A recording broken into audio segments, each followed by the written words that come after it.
嗨，大家好，我是腾讯。本期视频呢，本来想做米哈游新出的瓦尔萨普拉的游戏的 react 视频，但是呢，我做完之后发现有30分钟时间，非常长，所以把我之前做的 react 视频中的观点进行了一些提炼跟总结。但是呢，是真实的这个 reaction 的内容，你会发现有些观点是有一些前后不一的，甚至是有些没有什么条理性的，这也展示了我这个真实的 reaction 的内容。然后我进行了一部分时间缩短，重新进行配音的。就说游戏的第一印象，我觉得美术是非常顶的，但是在最开始角色进入场景的时候，就有一个点值得吐槽。我觉得人物的脸是偏幼态的，不是说不太好，而是他没有选择成熟的女性角色或者是偏成人审美的设计，反而走了一个偏幼态的路线。不过仔细来看的话，人物的肤色和整体质感都挺写实的，出身比呢也不错，可能这就是现在主流的审美吧，我也能理解。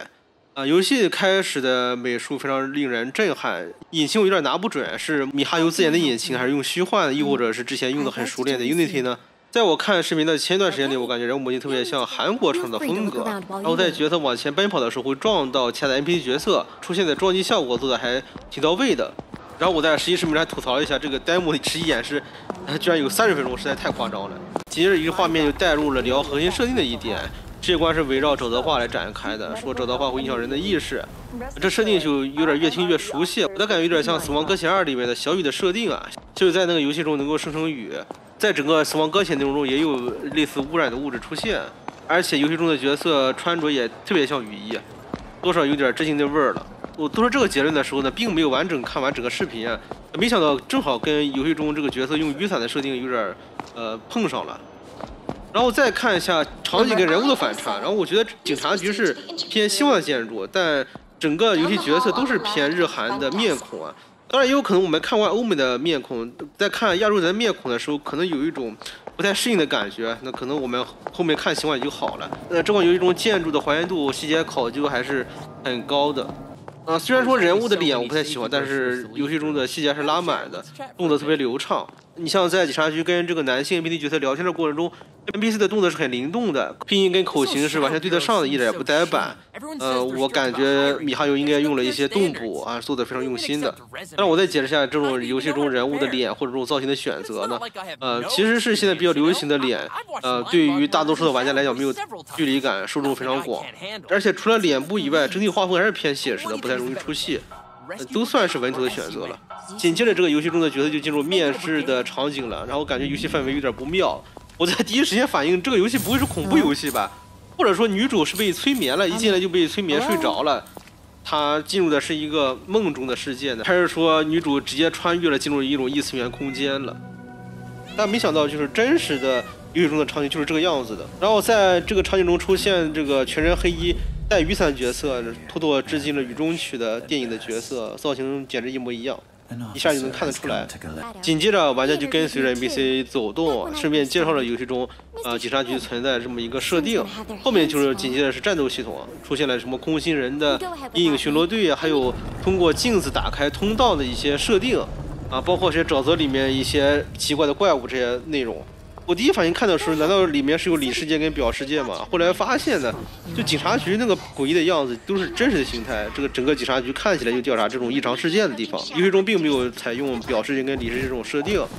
然后整个战斗系统呢，虽然我不喜欢人物的这个模型，但是战斗做得非常好啊。首先是玩家觉得有很丰富的打击动作组，然后对应的是打到敌人身上有不同的射击动作，每下攻击触发的数据动画都是不一样的。这才是用心做游戏啊！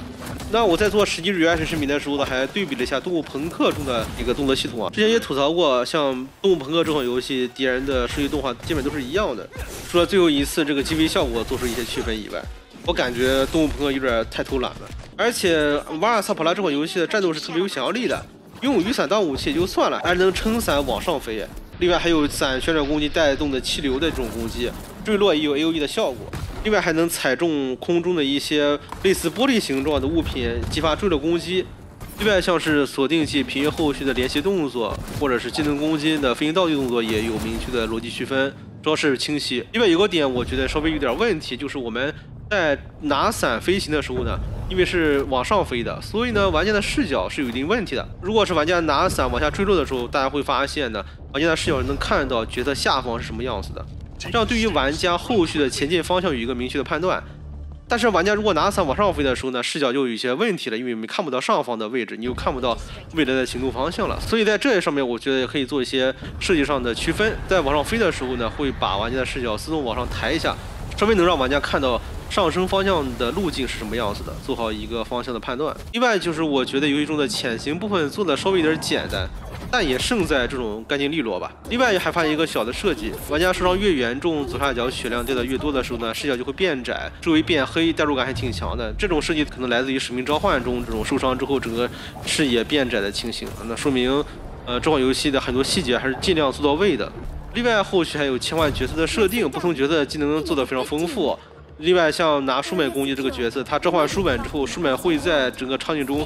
留存一段时间，留下的书本变成场景中的一种物品，影响整个战斗也是非常有创意的。而且两个角色在切换的时候还能触发特殊连招。我纯属猜测一下，我觉得角色的触发连击效果可能是这样的：两下普攻加一次重击。这次重击会触发一个特殊的攻击动作，那么在触发重击的同时，玩家切换角色的时候呢，另外一个角色就会连携这个特殊的技能效果，可能打出更高的伤害，或者是返还 CD 这样的设计吧。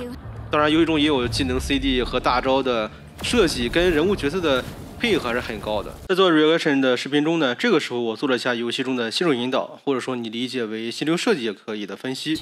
游戏一开始就玩家去警察局面试的。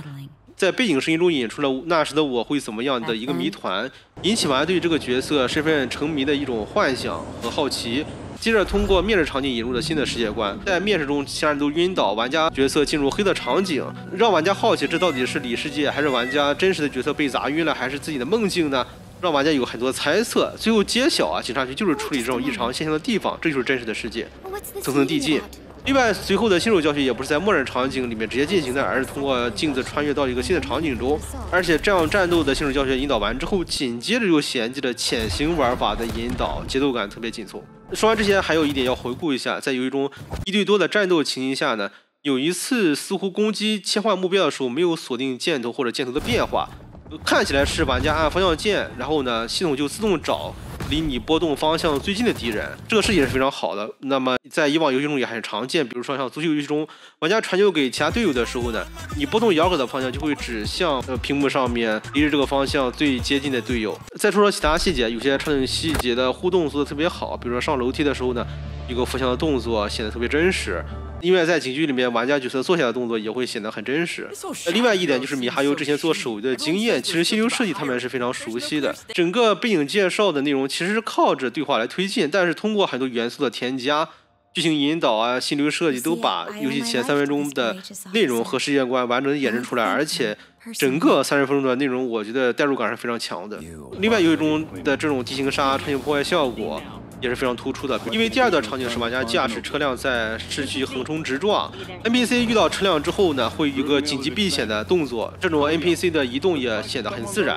而且警局竟然选择老爷车这种车辆，显得非常的反差萌，而且这个老爷车还能原地漂移、氮气加速，还有尾灯拖影，这明明是直行车却开出了极品飞车的感觉。一旦氮气加速，老爷车的这个烟还特别大，完全还原了老爷车的质感，有点幽默在里面。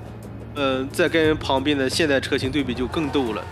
这种细节都是一些游戏策划的一些巧思。在后续的调查案件的情节中呢，出现了第3个角色，不仅展示了在复杂场景中这种垂直往上飞的伞的设计是非常有创意的。你不需要像其他情景游戏需要找楼梯才能爬到高层位置，你可以拿伞直接飞上去。另外，第3个角色的造型特别像小丑女啊，有2个辫子配色，以及这种锤子的重攻击效果，大招也是 AOE， 非常的出色。另外，在30分钟的实际演示中，也设计了多种多样的敌人角色，比如说普通小兵就是被沼泽污染的黑色的敌人，另外还有拿着消防器材的难以破防的敌人。另外还有水母击杀这些水母，它会触发一个爆炸的反击效果，像是飞到屋顶上面出现的这种穿着雨衣、身上全是喇叭的这种角色。另外还有一些穿着风衣的敌人。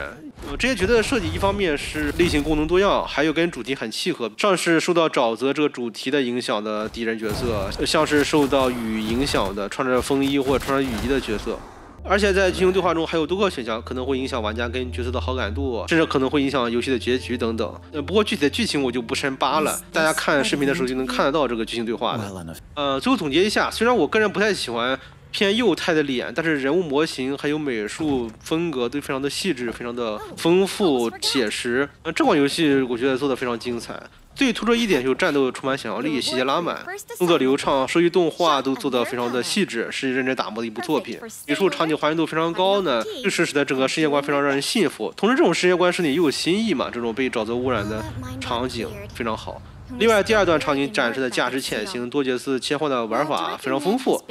也有很多的小彩蛋跟巧思。所以这款游戏我觉得米哈游做的非常出色，毕竟他也是做崩坏3这样的动作游戏出身的，所以动作系统完全不在话下。那么以上就是本期视频的内容啊，是对我之前做这期视频的 Rehash 视频的